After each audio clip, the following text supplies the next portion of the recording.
I'm Egbert, the owner of this station. Check out my website at egbert.com. That's EGGBURT, egbert.com. Now it's back to Brad and John. Check out their website at bjshow.co. The BJ Show? Come on, guys. Anyway, here's B and J. Then, as of this moment, double secret probation. Double secret probation, John. That's what you get, double secret probation. Good. You know what the problem with the environmental movement is? You know. According to John Kerry, see, once again, people think I make this stuff up. Okay, here's the thing: where John Kerry over the weekend, he was in Davos, I guess it was. He was in Davos, for the what is it? The World Economic Forum, isn't that what it is? Yes, the WEF.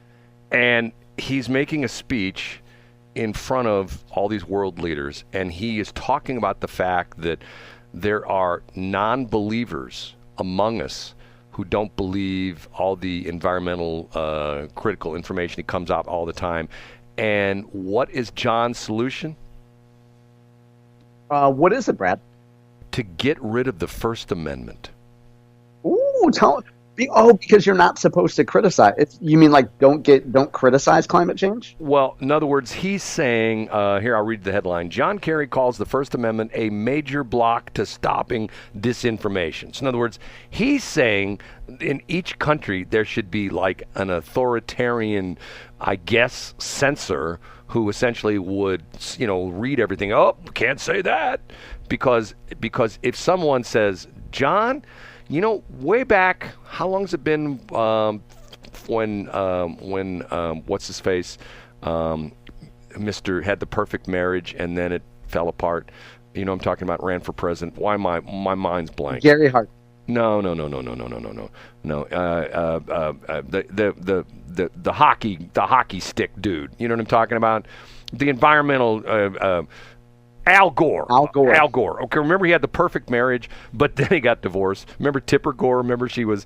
Yep. She went after all the video games and all the language on albums and stuff like that. Okay, he's saying that, John Kerry is saying that he is speaking the truth, and anybody who disagrees with him should be muted.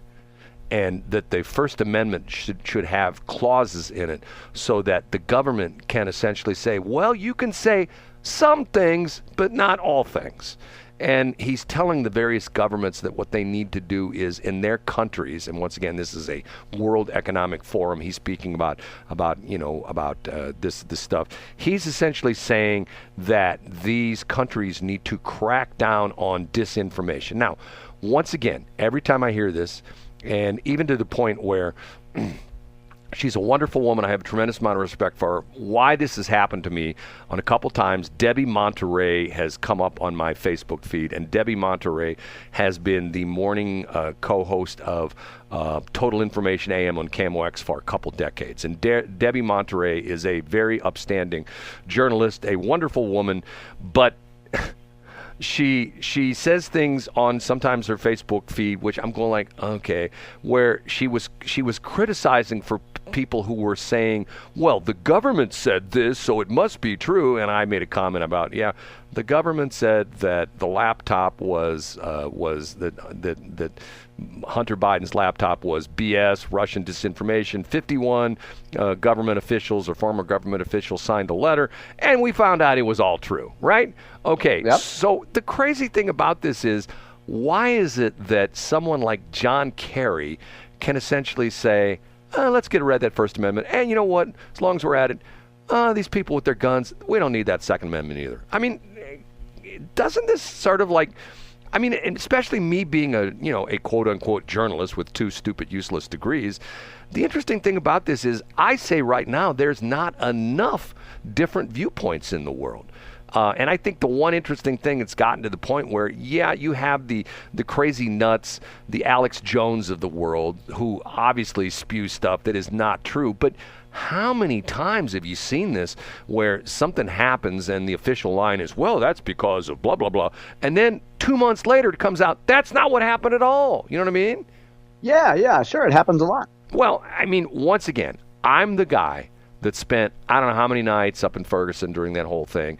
And once again, listen to NPR over the weekend. They're talking about, well, they're doing something on it's what's their show. I don't know if Jason does that show. It's their podcast.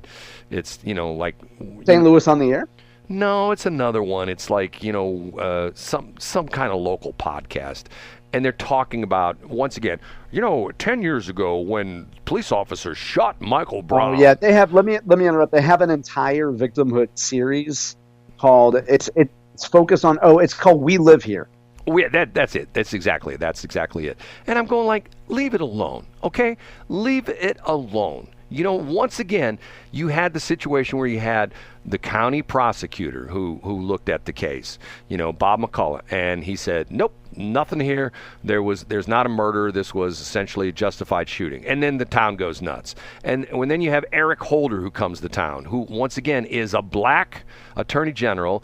He comes in, brings in I don't know how many FBI agents, I don't know how many investigators from Department of Justice. Nope, nothing here. Wesley Bell gets elected by the fact that he's going to reopen the Michael Brown case, and if he's elected as prosecutor, he's going to reopen the case. Remember how he said that when he was running for election? I do, yeah. He reopened the case. What did he find? Nothing there. But once again, it's to the point where if I were, as a white guy, say, you know what? That was a terrible situation, and to a certain extent, it's sort of like the thing we talked about with the deal with Tyreek Hill, okay?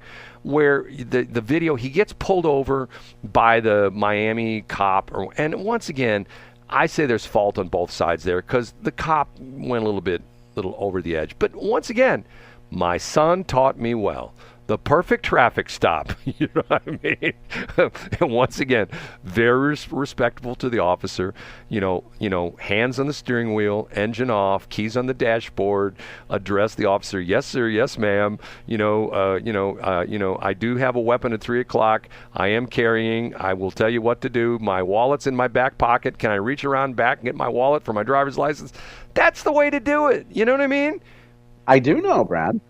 Yeah, I mean, first of all, you're an expert on offering police officers a reach around. So let's start there.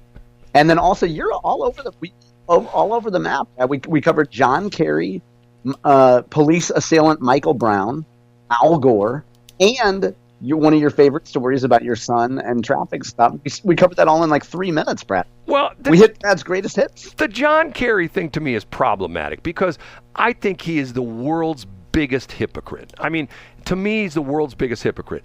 If he really does believe about the global warming stuff and about how man is killing the environment, then what he should do is when he goes to these conferences, if the conference is like last week, he should set sail a month early and sail across the Atlantic. You know what I mean? And when he gets into Europe, he gets a bicycle and he rides his bicycle to Davos, Switzerland. And when he gets there, he doesn't stay in a hotel, where they're going to, give him fresh sheets and stuff like that. He sleeps on the ground outside the hotel. You know what I mean? And he doesn't go to the restaurant and get any food. He goes out behind the, someplace outside of the World Economic Forum. He goes 10 miles out of the city and he traps, a beaver and eats the beaver, or whatever the deal is. I mean, now once again, talk the talk, walk the walk. I talk about this all the time. So many people talk the talk, but they don't walk the walk. You know what I mean? I do. And I saw there's a YouTube channel that categorizes old St. Louis, VHS tapes, whatever. And there was a promo from KETC, so Channel 9 in St. Louis. And I want to say it was early 90s, maybe late 80s. I think it was early 90s, based on the look of the computers they had in the background. And it was, the MOPERS groups, the public interest research groups. Remember those groups, Brad? Oh, yeah. So there was one KETC interviewed a woman that was like, we really need to be doing more with solar and wind power. And in a few years, we could replace all of our energy with solar and wind. We just need more money. We need people to start investing in this. And it's the same story in 2024 that we heard from these folks in 93, There was a comedian I heard over the weekend. I watched these little comedian shorts, and the guy's talking about the fact that by the year 2035 in California, all cars have to be electric. But yet, and I do remember this, he said, and remember they said all cars got to be electric in 2035, but early this year, they told us not to charge our cars because the grid was low. Now, by the way, speaking of that, this is how we live in a nice area. Do you know what's going on in some areas of California today?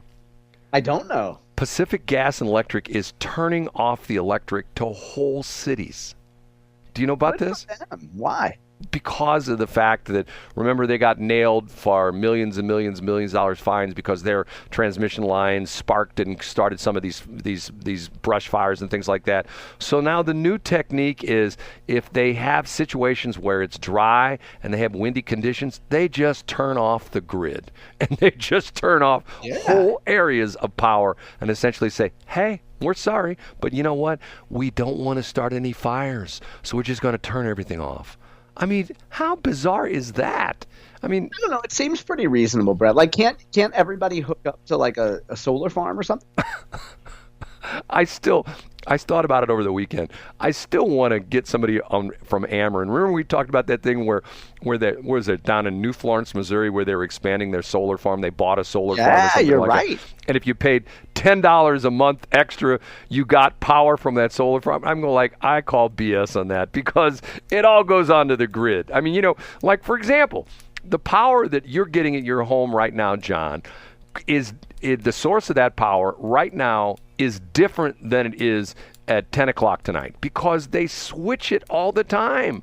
That's how the grid works. In other words, you might be getting 80% of your power from coal out at Labadie, the Ameren UE Labadie plant. But yet later tonight, the Labadie plant may go down for some maintenance and the majority of power may come from Portage de Sioux because that's how the grid works. It's this great big thing where all these power plants are connected. It's like a spider's web, and how they feed it is different all the time.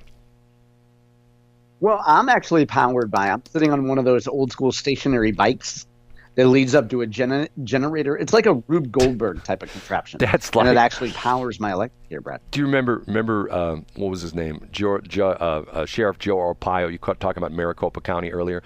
You remember? Did you remember the deal he had with the television sets in jail? No, I don't remember that. This is a true story, and I'm not making this up.